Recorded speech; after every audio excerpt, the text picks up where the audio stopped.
Hey guys, so I've recently acquired four of the Prima watercolour tins, and they come like this, which is great. I think they're a nice little tin and great for portability and stuff, but most of the time I don't go out of the house with my watercolours. Most of the time I'm in the house or in the garden, that kind of thing. So I want to have like all my watercolours together as one like jumbo palette, and so I thought, I save tins and things because you never know when they're going to come in handy.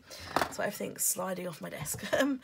I've got my Prismacolor tin that my Prismacolors came in, but I actually keep my Prismacolors in a pencil case just because I prefer them in a case. I don't like the way they sound in a tin, which is weird because I like a tin for my watercolours.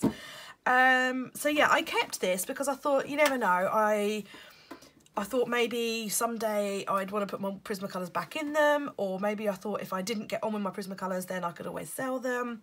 So I kept the tin, and now I'm thinking, just like I did with the Twinkling H2Os, I put them in a tin.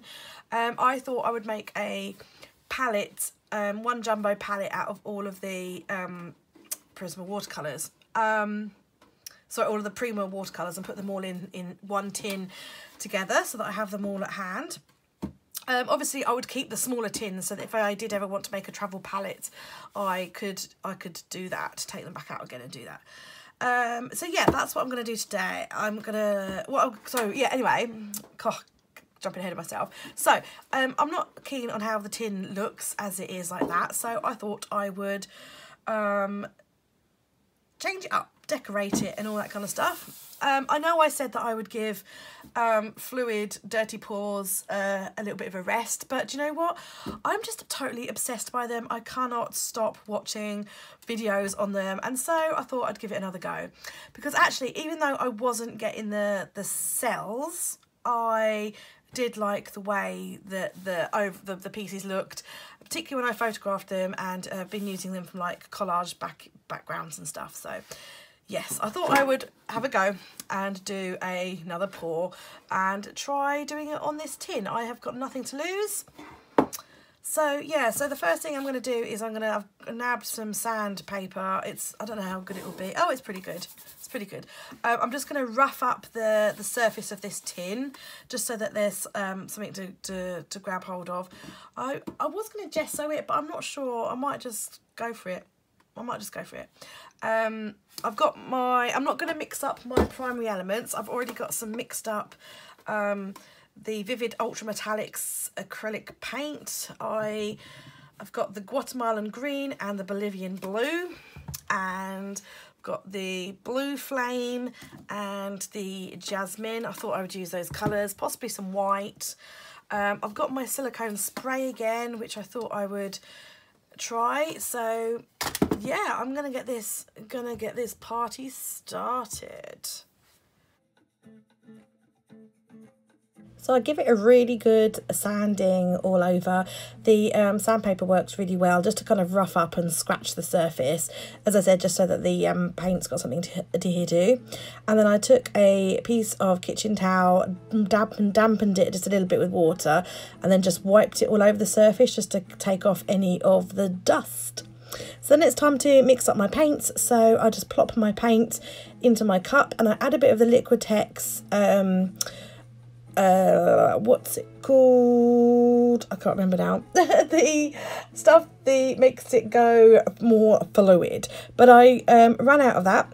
So I only used that in the Guatemalan green. All the other colours I literally just used the acrylic paint and a little bit of water, and that was all I needed. I don't think I still have mastered the consistency, but it's all still a bit of an experimentation process.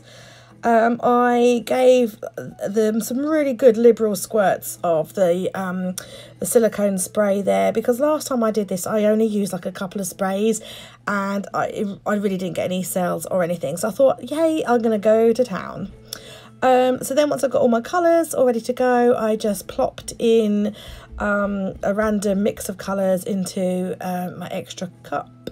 And I do start to get some cells appear in the cup, so started to look really promising. I did add some white as well, just to give it like a little bit of a different colour.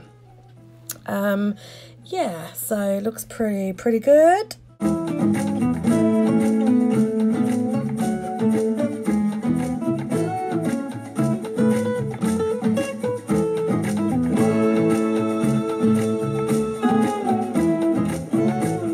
Next, it's time to flip that cup and get that acrylic paint moving and flowing everywhere.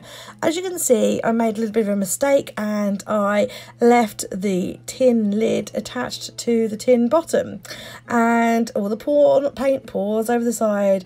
And at first I was, once it had dried and I realised what I'd done, I thought, oh no, I am never going to be able to remove the tin lid from the tin bottom. But actually it worked off fine.